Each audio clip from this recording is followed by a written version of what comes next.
this month's Building Collapse Prevention Guide Ikeja Cell meeting, which hosts every third Wednesday of the month. I really appreciate everyone for joining today's Fireside chat, where our panelists will dialogue about the 2024 Business Collapse Prevention Outlook, taking ahead of the new year. Today's session aims to explore current trends, policy challenges, and innovations in building safety as we prepare for 2025.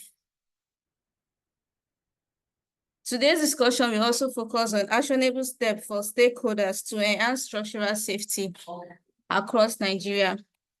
It is my honor to introduce our panelists for today, Architect Dr. Gbolahan, who is a highly skilled architect, certified project manager, certified green building edge expert, and edge faculty with, and the current Architect Dr. Gbolahan is a highly skilled architect, certified project manager, certified green building edge expert, and edge faculty with the World Bank IFC Edge Green Building Program. He is the managing director of Casting Crown Company, one of the Africa's leading green building AEC companies, with over 17 years of experience in the building and construction industry. He combines strong architectural expertise with a commitment to environmental responsibility. He has successfully managed several projects and businesses portfolios, including organization transformation and business transition programs during and post-COVID-19. He is an international conference speaker with a research interest in areas such as sustainable design, effective project management, green building certification, and project leadership. In the past 7 years, he has trained over 1,000 professionals in the area of project management, construction management, and green building edge certification combined. He has also mentored more than 50 young building professionals and young entrepreneurs. He is the current project manager institute ambassador for construction professionals in Nigeria, and also currently serves as the cell coordinator of BCPG Ikeja cell.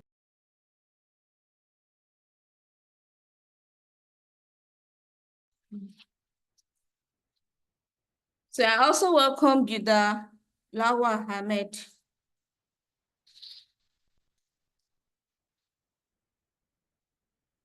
He is the Ikeja cell secretary and also the CEO of 225mm Construct Limited.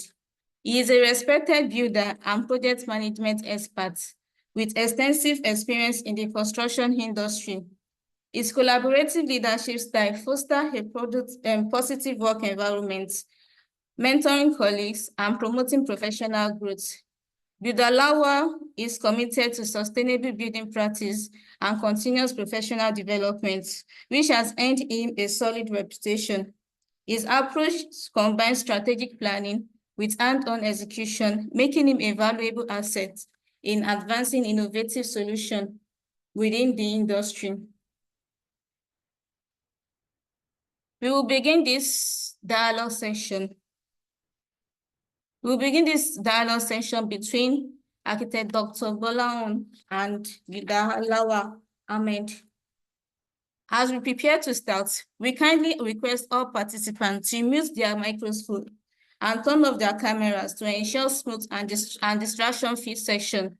This will help us to minimize background noise and keep focus on our speaker. I would like to hand over to our panelists for today, Architect Dr. Gbolahan and Bldr Lawal Ahmed. Over to you, sir. Thank you. Thank you so much, Botemi. Yeah, thank you. We appreciate it. Well said and well spoken. I greet everybody in the house, ladies and gentlemen, my honorable coordinator. I would like my coordinator to take the floor while I walk in line with him. Good evening, everyone. Thank you. And once again, want to welcome our leaders in BCPG for joining us for this conversation. The new year, 2025. We know that we're already winding down 2024. So we're going to be having a quick look about what had happened this year and try to follow through some certain trends, then see what are the opportunities that lie ahead of us in the new year that we need to begin to position BCPG for. So you are all welcome. And Bldr Lawal, welcome and thanks for joining me for this conversation. Please, you can say hello to everybody as well. Good evening, everybody. I greet you. Good evening, Architect Gbolahan, my ever active coordinator of Ikeja BCBG cell. I appreciate you being on board, and we appreciate your leadership. You've been an amazing leader, and we're all in support of your trend. Good evening to everyone, ladies and gentlemen. The purpose of this is just to push the cell forward and also see the contributory factor on how we can move the construction industry in Nigeria to a better place. Thank you so much. Good evening. Thank you. Okay, so to begin with, we need to look at the dynamics of what we have contented with so far this year, because a lot has happened this year. For as many of us who have been following through the statistics that BCPG has been keeping, you discover that we have seemingly more buildings that collapsed this year. In fact, based on the statistics that NICE, that's NICE, released last month and coupled with our own data, I'm just trying to pull out the data to show us. We have a total of about 32 building collapses, between January and September. And that shows a migral increase between what was expected of the experience in year 2021. And we are hoping that by the time we are closing the year next month, it's not going to hit the 52 incident that happened last year. So we hope that it's going to just stop at this 32 so that it can be a decrease or a decline based on all the activities that we've had. So far, I mean, it's been a hurdle of us contending with the issue of building collapsing. We have professionals, and all of us here are professionals working and practicing within the industry. So it's expected that we position ourselves to mitigate the impact of such incidents. So I want to start this conversation by looking at, just the general trend in the industry. And I want to ask your take on this, Bldr Lawal. Yes, Can sir. you just highlight some significant steps that Nigerian building and construction industry has taken in recent years to mitigate building collapse? Because we know that effort has been made from the perspective of government, of course, from BCPG and the professional bodies. So let's just look at what are those significant steps that would really pinpoint that has been taken. Yeah, to be honest, couple steps has been taken in line to avoid building collapse in Lagos State and be sure that people are doing the right thing on various construction sites, such as a current certified engineer must give an authenticity on the project before it commences, even during the approval process. And there's some indemnity letter that will be submitted as supervisory role that will be responsible for whatever happens on that site. That has been in practice, but it has been more emphasized lately in the construction industry. Then for smaller projects, supervisory process, I think there's an option of a current certified engineer or a COBON certified builder to actually sign an indemnity letter before the construction can take off. And there are stage certification process by Lagos State Building Control Agency that you have to do at every stage on your foundation. And when you move to your next stage as the structural process proceed, if you're doing let's assume you're doing a piling foundation process.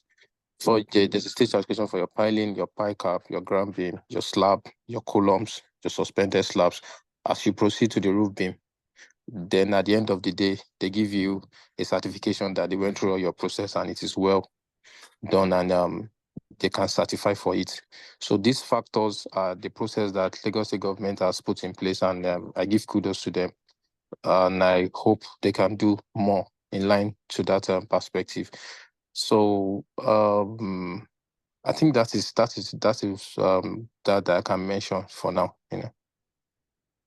Okay, thank you. Honestly, that's a significant step taken because, like you alluded to, before now, there had not been much emphasis on that aspect of the regulation, ensuring that we have certified builders, certified engineers, and certified architects that are meaningfully engaged, on project. But now it's mandatory, and the enforcement is very keen, and we could see that as a part of the enforcement activities that government has taken this year. So, I also join my voice to appreciate the Lagos State Building Control Agency in that regard. Maybe looking inward, right? In BCPG, I know this year there had been some form of engagement, across our different cells. Ourselves, for instance, have conducted collaborative awareness program. We collaborated with the Nigerian Bar Association, Ikeja branch, to host some of their members and the public to create high-level awareness on the need to create more punitive measures in preventing building collapse, because what we are aiming for basically is prevention, right? So there have to be certain actions that have to be taken to deter people from even allowing building collapse to happen at all. So, our collaboration with Nigerian Bar Association Ikeja branch is something that was worthwhile this year. And we hope that in the new year, we're going to expand on that collaboration and, of course, expand to other key stakeholders in the industry as well. Then I also know that there is this continuous education programs and initiatives across our cells. We've been having webinars, we've been having seminars, we've been having monthly meetings. Then we've also participated in industry-wide consultations. So these are laudable steps that BCPG cells have taken, which I hope that we're going to consolidate on that, come 2025. Okay, just moving away from this, I think we should also talk in details about the issue of this policy and regulation, because this seems to be the fulcrum, seems to be the pivot of most of the drive and the initiatives and prioritizing government policies and regulations around the production of buildings in Nigeria. And now talking about Lagos State is going to be taking highly paramount. So I want us to look at how effective the national building codes and regulations in Nigeria has been. How much have we been able to prioritize this? How do we, have we seen any keen area of application, which perhaps we might even want to take a sample opinion of professionals who are here. How many of us are practicing using the codes here, starting from the pre-design stage to the post-construction stage? So in your opinion, Bldr Lawal, how effective do you think the existing national building codes and regulations in Nigeria has been improved on or has been implemented in the industry in Lagos State? Yeah, to be honest, the National Building Code has been the guide for construction industry in Nigeria as a whole.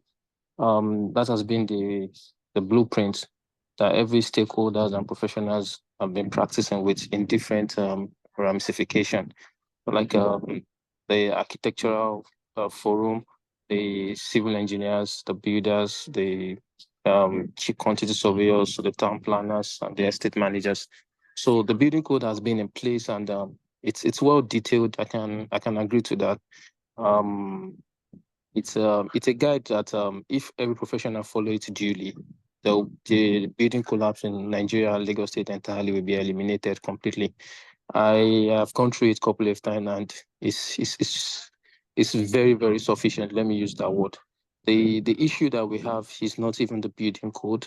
It is the quackery in the system. If people can align with the building code and follow it duly, if there's a collaborative effort with all the stakeholders in the construction industry as a whole, I think the building codes have come to stay, and it's practicable, and it's a good guide to avoid building collapse and have sustainable construction projects around the system. Thank you. Yeah, thank you. I love the fact that your closing thoughts, you mentioned about having sustainable building. So, I mean, there's going to be some conversation we'll have and look at the challenges around implementing sustainability in our building construction processes. But again, my little interaction with professionals recently in the building industry, I mean, I'm taking it upon myself as a duty to start engaging people on this issue of National Building Code, the NBC 2006 version. I mean, I noticed a number of key professionals in the industry, yes, know the existence of the building codes, but don't know what these codes are, right? I mean, when you're looking at the different parts of the code, the different sections, how it applies to the design stage, the construction stage, the post-construction stage, you know, in terms of project management, in terms of selection of materials, in terms of cost management. I mean, these are basic things, just like the rule of thumbs that we're supposed to embrace as professionals to practice in the industry, right? I think we need to examine further to see, because if we want to be truthful to ourselves,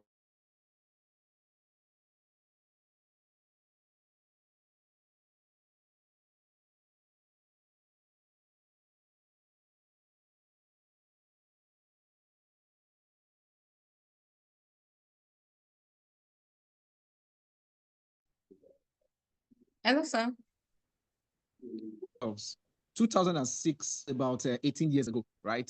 These codes to have been reevaluated and improved the realities in the industry, and the certain party, you know, advocate for review of this code. But the question is, how many professionals are even practicing with the code, except as necessitated by the extant laws that undergird the monitoring and control of buildings production in Lagos, as with LAPA, that's the building Lagos State Physical Planning Authority, and also the building control agencies, you know, and of course other agencies that undergird the performance of construction activities. So I'm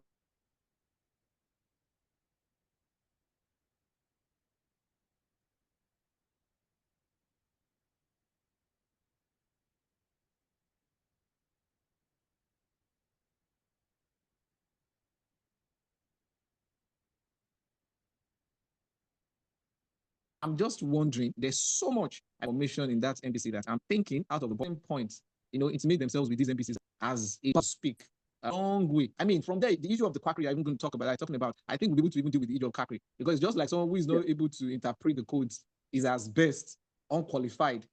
Or you understand? Because it's assumed Absolutely. that for you to have been That's qualified correct. and certified to practice in any of the major discipline in the industry, you should have been able to lay your hands on what these codes are and be able to use these codes for practice. But if you don't know the codes, is a way to invalidate your style of practice and even the status of your practice. So it's something that is keen that I think we need to look at. It's like having a Then tool that still is coming back, not usable. yes, please go ahead. So it's like having a tool that's supposed to make your craft better, but you're not making use of it, and you have it in your possession. Yeah. Exactly.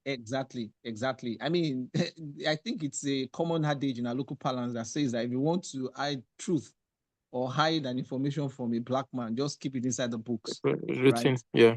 So if Correct. you want to hide things from professionals in the built industry, they will tell you keep it inside the codes, because chances are that they will never get to open the NBC to see what the codes are and how to apply it with it. I mean, it's just something that we need to all come back to and begin to see how to engage ourselves with the codes. And I'm going to just say this freely. I don't know if there's anybody here who doesn't have a copy of the NBC, that's the National Building Codes 2006. Please, you can just indicate in the chat box.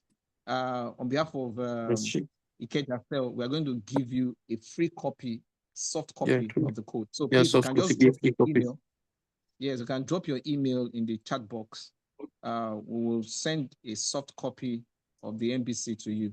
Then taking it a step further, because this is not just the only policy documents or the regulatory documents that we are meant to adhere to or utilize in the production of building. There are other codes. And that's why I said 18 years, a lot had happened in the industry. And I mean, as we're talking, a lot is still happening. New reviews are being done, new inventions are done in the area of sustainability, which we are still going to come back to. There's now a new policy document around sustainability in the industry. So how do we integrate this into the MBC and then necessitate, you know, the review or the improvements that we need to incorporate into the MBC? We'll come back there. Let me just throw another area of thought to you, you know, as regards the professional bodies and institutions, because this is also a very critical aspect of the practice in the industry. In fact, the first point of regulation in the industry are professional bodies. Absolutely. All of us are licensed and we swore to an oath for professional practice with our individual professional bodies. So, I mean, looking at it critically, what kind of collaboration do you think we need to forge among the professional bodies and the institutions in order for us to establish this effective regulation and enforcement of building standards? Because we've left this enforcement and compliance processes to the government, thinking that it's just only the government that is solely responsible for enforcement and compliance, right? So what do you think should be the role, and how do you think we can forge an effective collaboration with governments, with our professional bodies and institutions, which I think in this case now, BCPG should be like a midwife? Yeah, true that.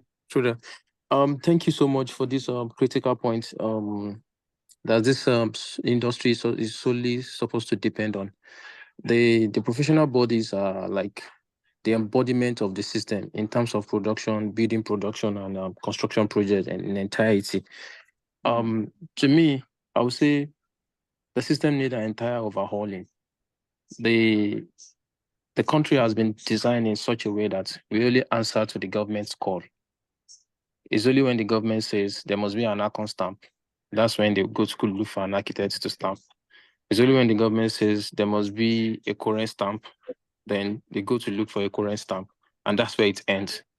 The indemnity letter is to ensure that the design is adequate and is properly supervised through the entire process of the project.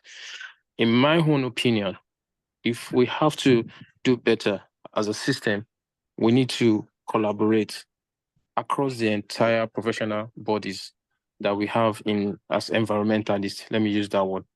So if, for instance, let me use myself as a building technologist, a project manager, for instance. As a builder, there are cadre and hierarchy within my professional body system down the stream. There are trainees, there are people that comes from industrial attachment when they are in school. Then there's graduate training. Then there are probably a site project engineer, then a lead project engineer. Then before you can call yourself a PM. So at what stage are you licensed? What is the capacity of the project you can handle? So there has to be like a license hierarchy that if this person is holding a grade of this license certification, there's a class of projects that this person can manage. So there should be advanced courses, there should be learning and unlearning. So the system has to be structured in a way in which it will be collaborated with the government system. So by doing that, there will be less of stress there will be less of stress on the governmental system in trying to ensure that the construction system is being done right and adequately. So the professional bodies in different segments, the architectural process, the design, the design evaluation, the review, buildability, sustainability, implementation, supervisory role. Are they doing the proper thing? Is there enough circulation? Is there sustainability in the process? In fact, as a matter of fact, when we're talking about sustainability in Nigeria, for instance, we are not close at all. The fundamental regular construction, we are still struggling to get there. Not to now talk of sustainable building, whereby the way they are done in Western world, that you don't even need solar panel in your roof. the glasses in your window are your solar panel that breathes electricity into your battery system that dispense electricity into the building. So a lot has happened. I'm not even sure that we're actually using BIM as a software properly here in Nigeria. If we put about 10% professionals together, maybe one or two has practiced BIM once before. So there's a lot, but me, I wouldn't say like we should put the pressure on ourselves right now. If we can just get the minimal standard right, then we can now start thinking of advancing to sustainable building and have a research institute that can actually do some recommendation. Because like I said, there was a meeting I attended like last month. I told the people in that gathering that the amount we spent on construction projects in Nigeria are alarming. There are better ways we can do construction and make it affordable for the average earners in Nigeria. But that is another story for another day. But majorly, my major point of view is we need a structure. We need to infuse all the professional body with the government and regulate all the artisans in different level of practice, because that's a major challenge in this industry. Most of our artisans are quackeries. The scale of fees need to be reevaluated.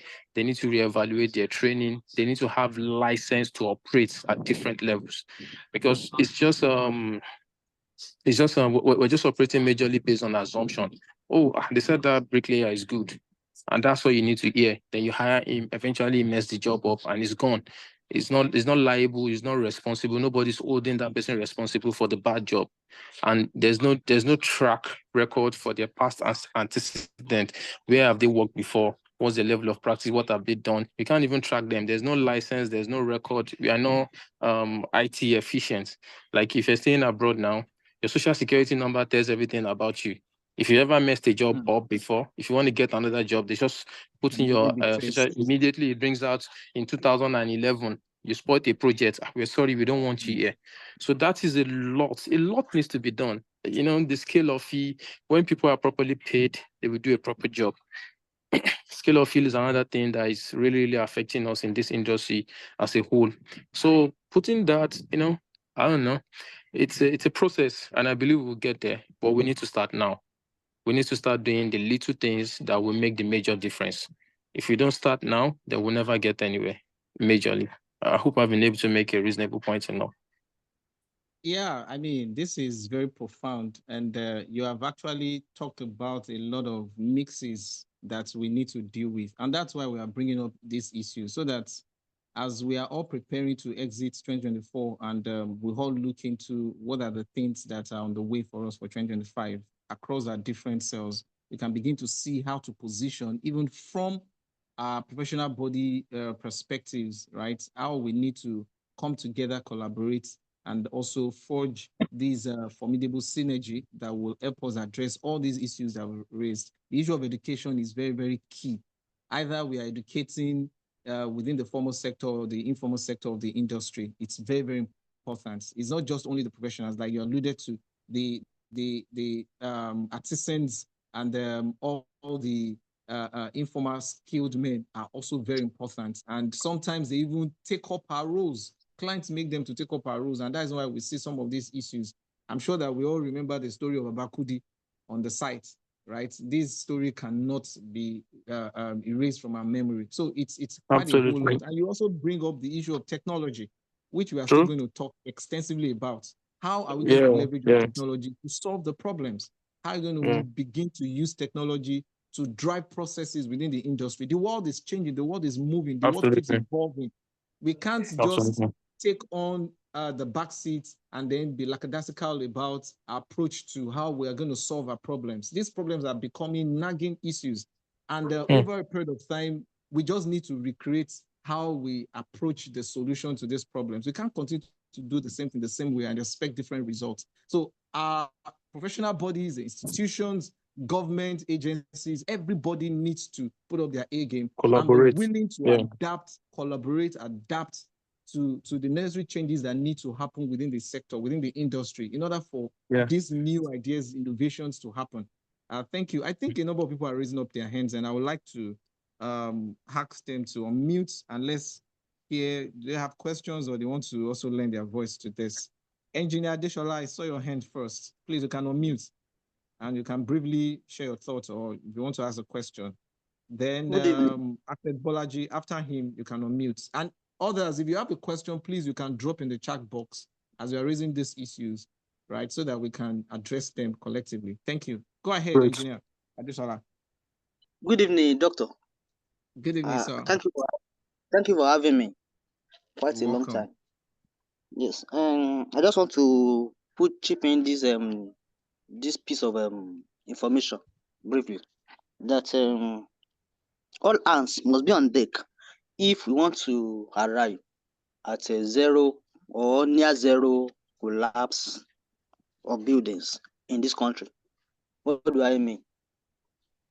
Much needs to be done in all cadres, that is, government, professional bodies, even individuals that are professionals, and also the workers. So, apart from the part of government, Lagos State is doing wonderfully well by enforcing laws, and I want them to continue in that regard, not to relent, because at times corruption may deepen and lessen the effect of the work, but let there be less corruption, although we cannot go again totally from corruption as it is in this country, but less of corruption. So in part of professional bodies, I want to make sure that they should make sure that there must be a registered person on a particular project, a registered person, be a builder, architect, or engineer, so to say. And any other professionals must be under the person. He'll be tutoring and training them in actualizing their training to become professionals too. And these professionals that are registered, they must be updated. They must be paying their professional dues up to date, so to say. And also, there must be a need for them to be at their work, so to say. And I should remember that a current is certifying all the professionals in the industry, engineers, technologists, technicians, and artisans. Currently, they are now putting in artisans also. According to what Bldr Lawal has just said, there must be somebody, something for them to write home about, to hold them upon. I mean the artisans. Absolutely. Yeah, I agree. To hold them. That is, if they misbehave and there's a structure that is falling due to their negligence, there must be something we hold them to onto. So that is why current needs to be very, very much at its work in this regard, because they need to make sure that all the artisans, technologists, and technicians are registered in their portal, and they are making sure that they are retraining and untraining them. So they are doing training and retraining them, so to say. And also to say, very sad for me to say, I recently was on a project whereby the artisan, the foreman in the project was wanted to manipulate me. I will give a clear instruction that, okay, let's say Iron Man, do like this, and he will go back. The foreman will go back and tell the Iron Man, do the otherwise. But when I come back and I say, why are you doing like this? Say, he will not tell you anything. But I knew quite well that it was the work of the particular person. So on site, we don't need to be compromising. Maybe because they are tipping us. We must know how to stand on our feet, because if everything goes wrong, it will be on our neck, so to say. As a person that is managing the project, it will be on our neck. So we don't need to compromise on anything to make sure. And this can be also achieved in the sense that the employers must give commensurable amount of salary to their workers, because a lot of employers in this country are just taking advantage of, because there's no work in this country. They're just giving out a non-commensurable amount of money to their engineers, to their workers, to their professionals, which is not supposed to be. And thereby, they too will carry that one Very to the true. side and be manipulating themselves. They are made doing and undo what sort of things, which is not supposed to be. So, of which, if that person is a registered person, he knows that he has something at stake to lose. If such a structure is at fault. So, in this regard, Very you need to true. be Very registered, true. and also that is what I want to chip in, and also, so to say, let me just leave it for that. Let another person Okay, continue thank the you. discussion. Yeah, Yes. thank you. I mean, just to summarize the key points that you mentioned, one, it's important that we standardize the approach by which we engage professionals on Yeah. projects. There has to be Yes, kilo someone fee. who is solely responsible by having project governance, right? There should be someone that is solely responsible for enforcement of building standards on the project, starting from design to post-construction. Then second, when it comes to the informal professionals, you're talking about the masons and co, Artisans. the artisans and whatever category will put all these informal skilled men. It's important that they are properly tutored, right? There must be a tutorship put in place. We don't just leave them. And that's why I mentioned the case of Babakudi. Babakudi assuming to become an engineer. I don't know where an informal skilled man, artisan, assumed the role of engineer, to the point that when you get to most of our construction sites, now everybody's an engineer.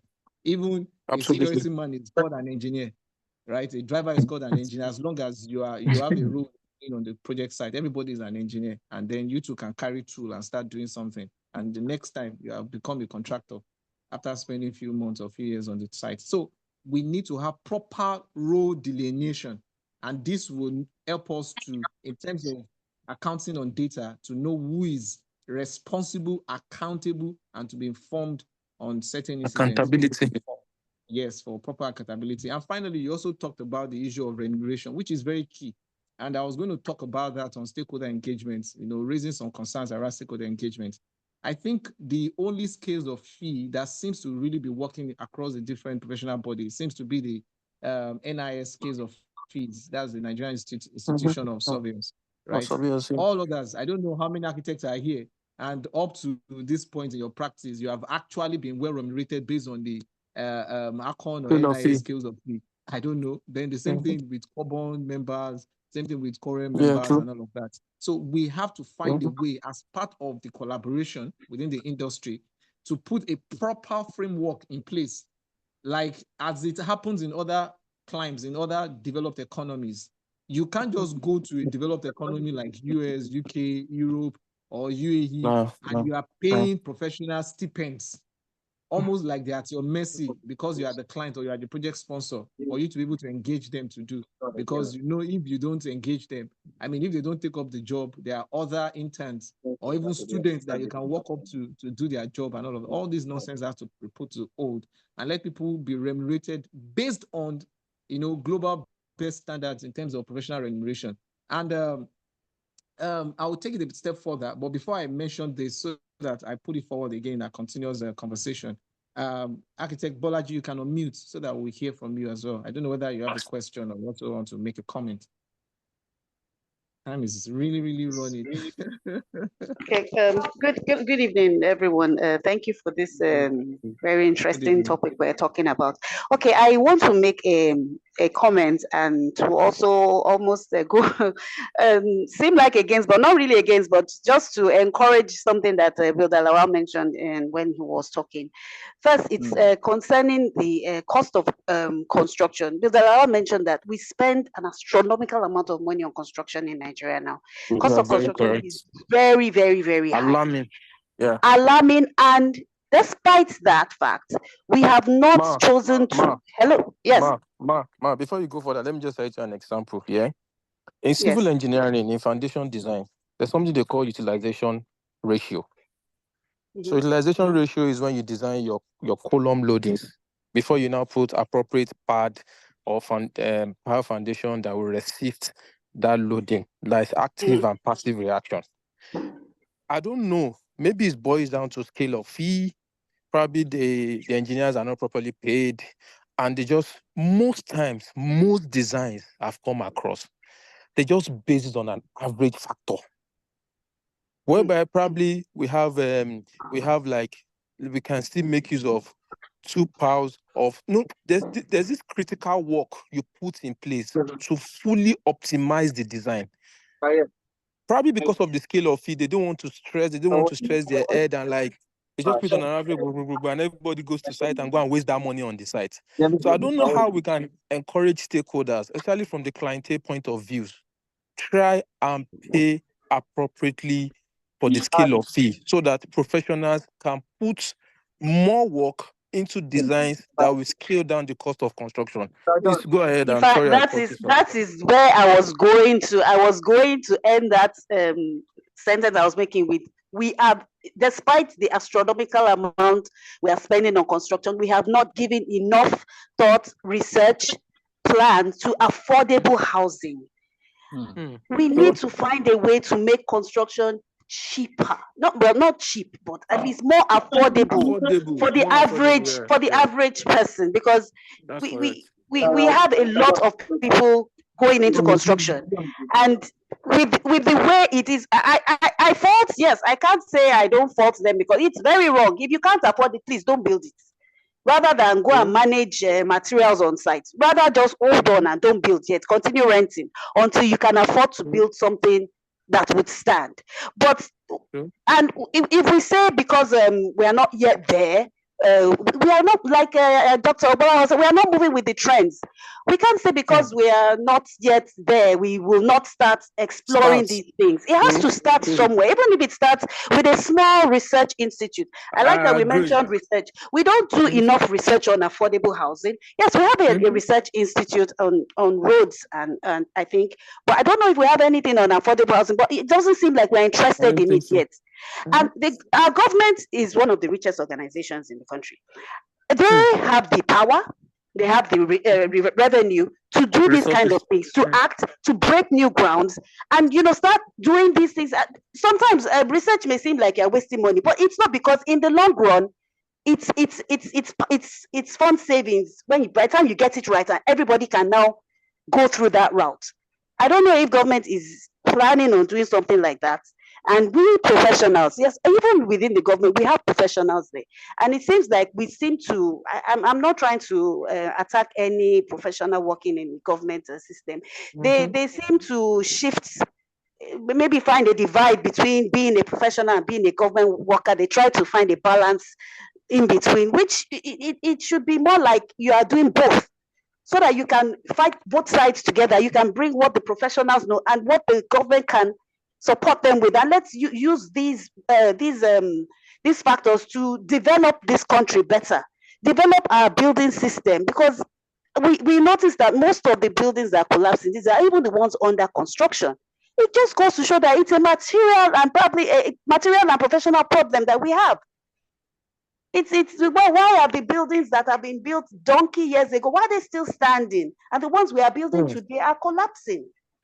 If we can't afford the cost of concrete, the cost of reinforcement, and the cost of all these things that we are forced to be using now, can't we try to research other forms of construction that would, make these things easier and more affordable for us to go on with?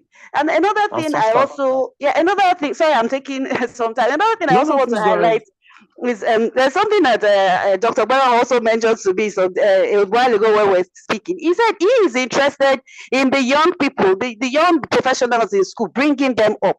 Let's look at the school system. So what are they still teaching them in our Nigeria institutions, in the environmental departments? They are not even building it yet there. It's sad, because when I ask someone, I'm like, what are you people doing? And you even find out they're even still drawing with drawing board. Sorry for the architects. I feel they should teach you people more of where we are going, not where we are coming from. We can't say that because that is the syllabus. These things can be upgraded. We need to start from this lower point and start building, so that we know that the future is already thinking forward. Okay, so thank you so much, Architect. Thank you very much. Thank you. You've touched on quite a number of things, right? And unfortunately, time is not on our side. We have just barely about 10 minutes to wrap up. I can see Papi or Mada, I'm going to take you, but let me just quickly run through this. Part of what we are looking at, even from the point of view of ourselves, is how to support, empower, and educate young professionals, because that seems for us in the Ikeja cell to be the future of the industry, right? There's little to what we can do, even in form of engagement with old professionals in the industry, because most people are already stuck to their processes. People are stuck to their rudiments, conventional project methods and lifestyle. COVID tried to bend people to new rules and new normal, but yet it seems people are not malleable, so to speak. So, I mean, the result is what we're saying, even 3-4 years after COVID, post-COVID, right? So, but can we begin to now invest? Sorry? Go ahead. Yeah, can we now begin to invest time? Because when we are talking about research, who are the people that are supposed to be leading the vanguard of research? The students. NBRI, that's the Nigerian Building and Road Research Institute. Of course, the government institute is responsible for researching and developing new building materials. Some of these pain points that we are sharing, unfortunately, over the years, they have not been up to the task. Many things we can say about why they are failing in that regard, right? But we can't continue to look upon failures, and as professionals, we are not providing solutions. That is why I started with the issue of collaboration. Each of the professional bodies, nothing stops the 7 key professional bodies come together and set up their own research institute that they're going to invest in and lead the way through, and let the government or any other private institutions or private organization follow suit. That's what is obtainable in other climes. Just today, just to give you this practical sense, just today, I received a mail from the what's it called now? The Royal Institute, British Association, Royal Institute of British Architects, RIBA, because they had a collaboration with World Green Building Institute, a couple of months back, and they came up with some research grants that they've gone into developing solutions on sustainability, coming up with green building solutions, materials, and they just came up with a pilot project, which they are sharing with all of us who are members and who have subscribed to the Institute research project. Next week, they're going to start the implementation of the pilot project of what they just researched. I'm talking about RIBA now. That's just an institute within the professional body in the United Kingdom. So what stops our own NI? What stops our own ACON? What stops our own current? What stops our own NC, NIS? All of these professional bodies in thinking outside the box, innovating and investing, rather than waiting until government has to, and government has more than enough that they can. So these are just food for thought for all of us, for us to see. And I'm also looking forward to BCPG also as part of our preventive initiative, as part of our proactive actions, in setting up institutes where we can, if these bodies are not doing it, we can then let them see how things can be done. We can seek for grants, international grants that we can inject into such projects and come up with solutions, right? Let me allow Papa to talk so that we can now begin to wind down. There are still quite a lot of other issues that we've not touched, but we'll have to push it forward to our next conversation. Please, you can unmute and go ahead. Go ahead, briefly. Papa. Hello, good afternoon. My name is Emmanuel, aka Papi. I'm an architect and practicing architect. Welcome. First time here though. Oh, great. You're welcome. Yeah. So I like to look at things from the basics here, but sometimes we need to also touch, because sometimes we need to also touch the basics. In Nigeria, especially in Lagos, where we are familiar with, because I stay in Lagos, we have building practice, we have the building practice and regulations. And I also know that we have enforcement agencies like Lagos State Building Control Agency, and then I think the material testing guys. Fortunately or unfortunately, what the problem we have is more of the enforcement, because these guys, how often do they come to the site to actually do their job? Because most times they actually come to the sites for in quote, egunje, rather than doing the job that they are supposed to come in for. Mhm. And True. it's a problem if your regulatory body cannot do the job, if the enforcement body cannot do the job. It's just like the police cannot handle the thief. So that's where that's a major problem that we have. And another problem we have is these new guys doing real estate. I call them the real estate merchants because everybody just wants to do real estate. So if you go into Somolu or you go into somewhere like Bagada, Developers. or you enter all those Bariga area, you will see a lot of buildings that are less below standard. And these problems are not even from the architect, because the architect will draw something that is different. Yeah. And they True. will build something that is They will different. remove a lot of the They components remove a in the lot. Do you process. understand?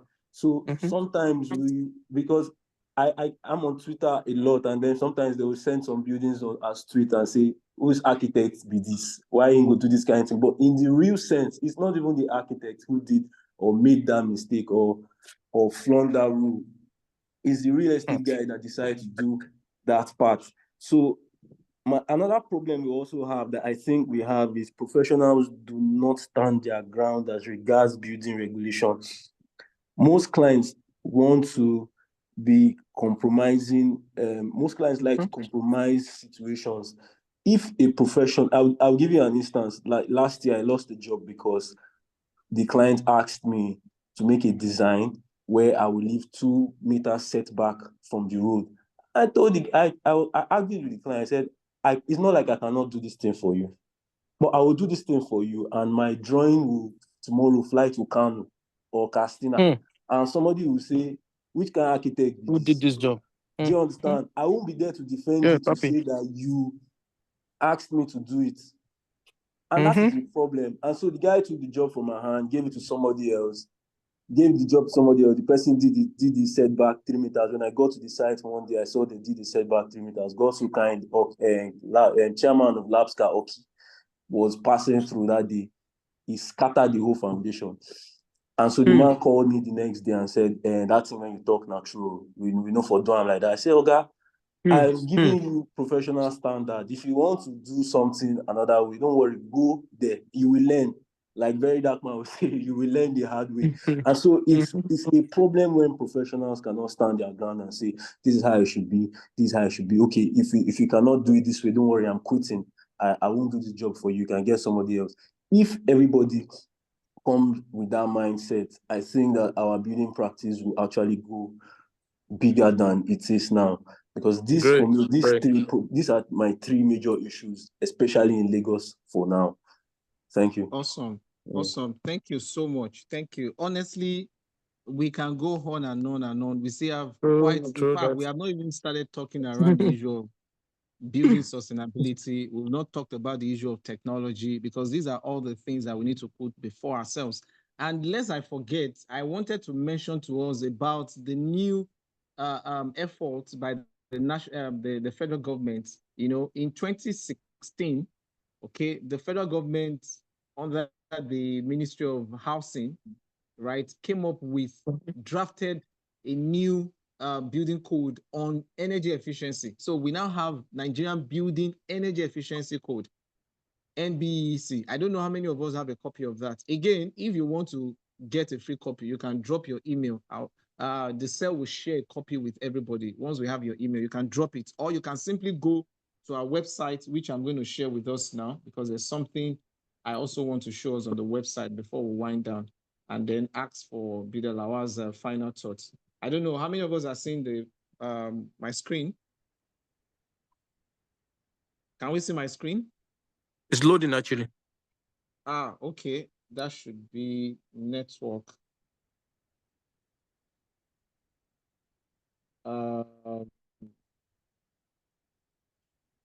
Wow, that should be the network. So if you go to the website, you will see on our website, we have quite an interesting pages there. It's loaded. Okay, so you can go to our website and read some news, get to see what's happening within our cell and generally in BCPG. Then like example of what Emmanuel just mentioned, architect Papi, right? If you have cases like what you mentioned about a client or any of these compromises that happens on site, you can report, because these are crosses that leads to building collapse, right? They are crunches that happen and culminate eventually into building collapse. So you can report such incidents, which will definitely escalate to the right authority eventually. And if there are things that within the purview of our task force in PCPG, we'll take it up. Then you can also go down to the end of the home page. You see the whistleblower page as well. You can also go there and report any incidents as such. So it's very important that we begin to engage ourselves with these things. Then you can send us an email using our contacts for you to be able to access all this information that we're talking about. We'll send copies of the energy efficiency guidelines. When you see this document, you'll see what I mean by governments in their own way. They are trying to come up with policies and regulations, but the honest truth is there's a need for collaboration across our different professional bodies and individual practitioners to begin to see how to create different tranches of implementation and commitments, because that's the key word, commitment. We all need to be committed, not just only committed to how we're going to be maximizing profit, but how to be committed to best practices and then ensuring that the building standards are strictly adhered to. Thank you. So in closing thoughts, Bldr Lawal, I mean, having said all of these things, I mean, there are still so many issues that we didn't touch. Absolutely, right? absolutely, absolutely. Your closing thoughts, what would you say should be the critical priority? I mean, we are ending 2024, transiting to 2025. What do you think should be the critical priority to ensuring safety and high quality standard of construction and adhering to standards? What do you think should be our priority as an organization in BCPG? Okay. First of all, thank you very much, Honorable Coordinator, my personal chairman. I want to applaud Architect Emmanuel. Before I go straight to the thought, what I feel should be our priority as a cell. Architect Emmanuel, you've not lost a job. You've only built your credibility. That's what I say to people. As everybody come out and blame the government, that the government is not doing things right. In your home corner, what have you done right? That's the question. For every day we wear the badge of being an architect, of being an engineer, of being a builder, what do we stand for? Do we stand for quality? Do we stand for compromise? Are we the gospel preacher of a sustainable structure, of a project that will last test of time? All the projects we've done 5 years back, 10 years back, can you point at your project and be proud that I did that project? For a few people that are close to me, if you're my friend, probably you're from the fashion industry. If you spend a week with me, at least you will know 2, 3, or 4 of my projects in Lagos. Because the moment I drive past, I will call your attention to you. I built that house because that's my pride, that's my legacy. So if you have done the right thing, you didn't compromise, you do well. Yeah, the ones that will say you're expensive, you are this, you are that. Nothing good comes cheap because you are putting a lot of attention and you're discriminating it before you dish it out within yourself. Thank you so much, Architect Emmanuel. I wish you more wins in your course of career and being an amazing architect. So for us as a cell, I think the major thing we should prioritize is our self-drive. What are we contributing as professionals, even before the government? Yeah, the government is there to play a role, and I can understand that most of all this government agency has a budget to play with. They have a tax to bring back to the revenue of the state to drive the economy. So in most cases, the enforcement are being done to meet up the target of what their agency should bring on board to drive the economy of the state. So most time it's not even driving to the point of, are we getting more sustainable structure? Are we reducing building collapse in a nutshell? I've seen instances, I've seen cases. It's only individual differences that makes the goal most times. I've been to an LRS office before whereby I want to do a building tax, and I was informed that the director rejected a bribe. That was strange. In my 21 years in this industry, I've never seen it before. And I respected that man so much.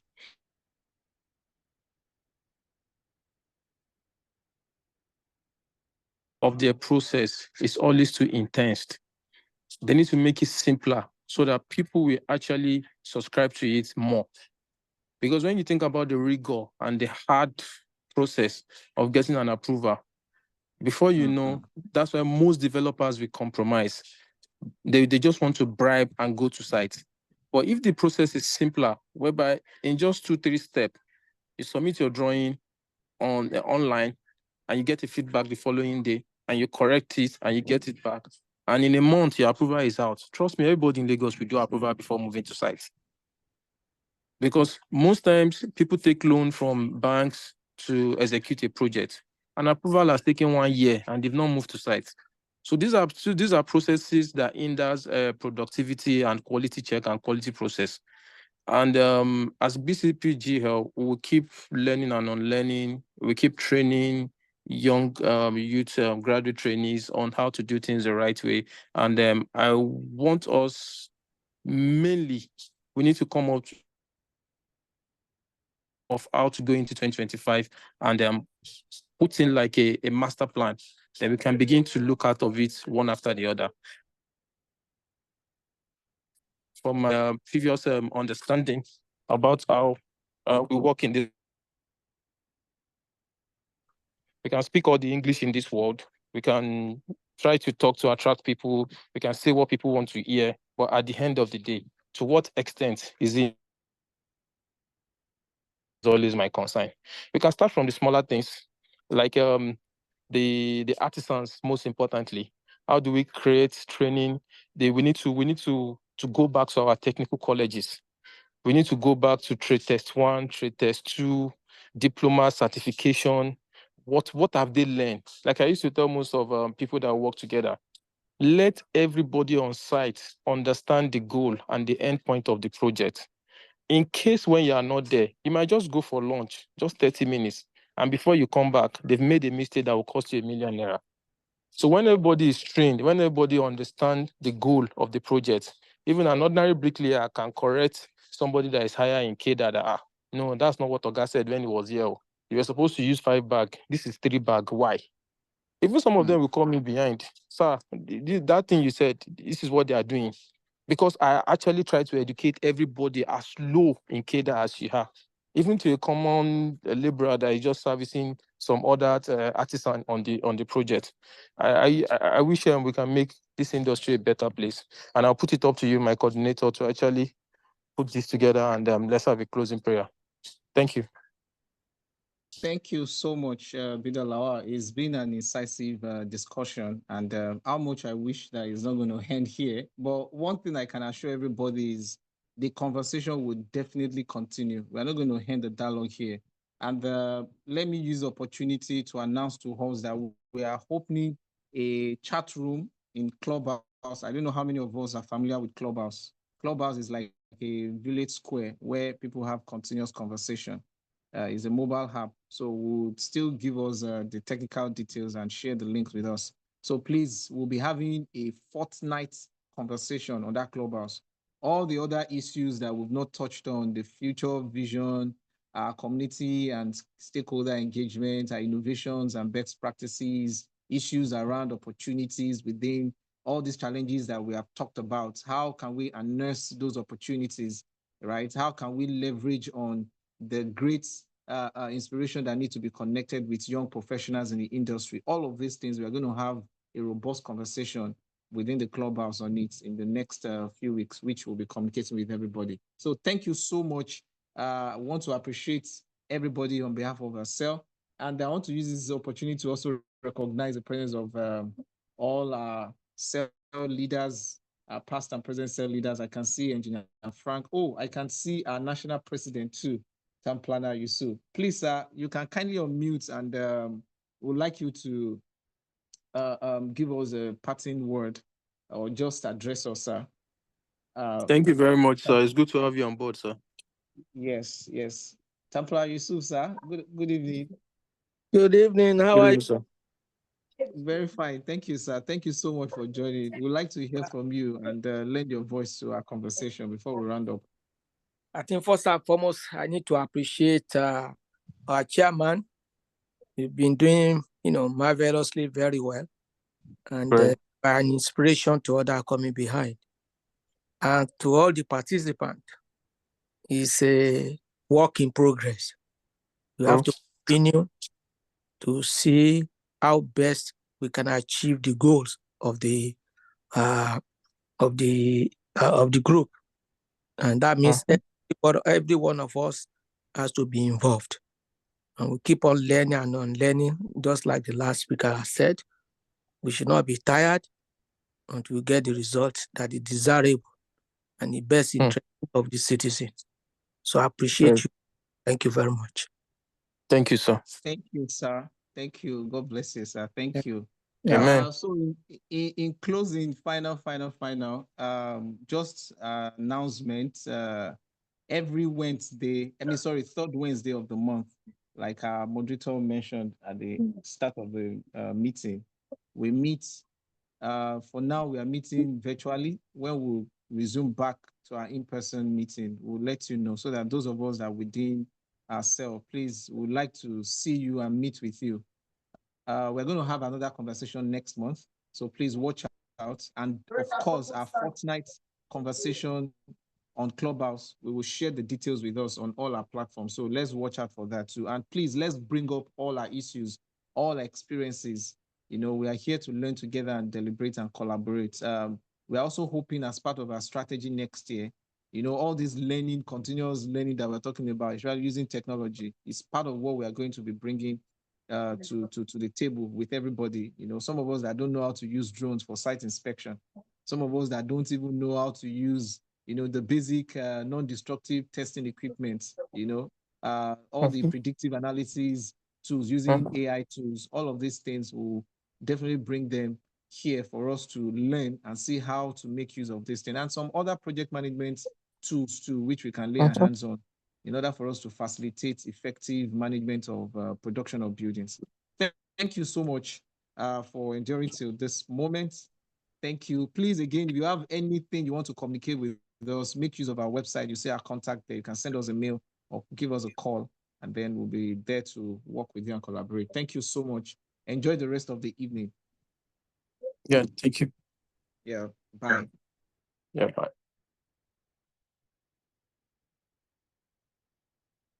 Thanks so much. Thanks, everyone.